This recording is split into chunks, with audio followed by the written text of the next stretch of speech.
शहादा शहरात मोकाट गुरांचा सुळसुळाट. नगरपरिषद आता ॲक्शन मोडमध्ये.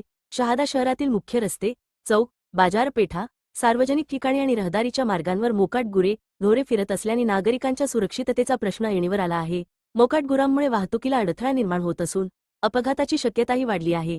या पार्श्वभूमीवर शहादा नगरपरिषदेने आता मोकाट गुरांविरोधात कारवाईचा इशारा दिला आहे. नगरपरिषदेकडून शहरात मोकाट गुरे पकडण्याची विशेष मोहीम राबविण्यात येणार आहे. पकडण्यात आलेली गुरे गौशाळेत पाठविण्यात येणार असून त्यासाठी होणारा खर्च संबंधित पशुपालकांकडून वसूल करण्यात येणार असल्याचे नगरपरिषद प्रशासनाने स्पष्ट केले आहे. नगरपरिषदेने सर्व पशुपालकांना आपली गुरे रस्त्यावर किंवा सार्वजनिक ठिकाणी मोकाट सोडू नयेत, तसेच त्यांची योग्य व्यवस्था करावी, असे आवाहन केले आहे. मोकाट गुरे आढळून आल्यास संबंधित पशुपालकाविरुद्ध नियमानुसार दंडात्मक तसेच कायदेशीर कारवाई केली जाणार आहे. विशेष म्हणजे शहरातील वाढती वाहतूक आणि गर्दीच्या पार्श्वभूमीवर मोकाट गुरांचा प्रश्न गंभीर बनला आहे.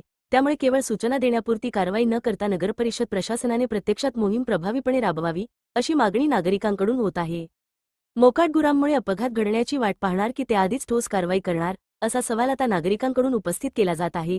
नगरपरिषदेच्या या मोहिमेला पशुपालकांनी सहकार्य करावे आणि शहरातील रस्ते मोकाट गुरांपासून मुक्त ठेवण्यासाठी जबाबदारीने वागावे, असे आवाहन प्रशासनाने केले आहे.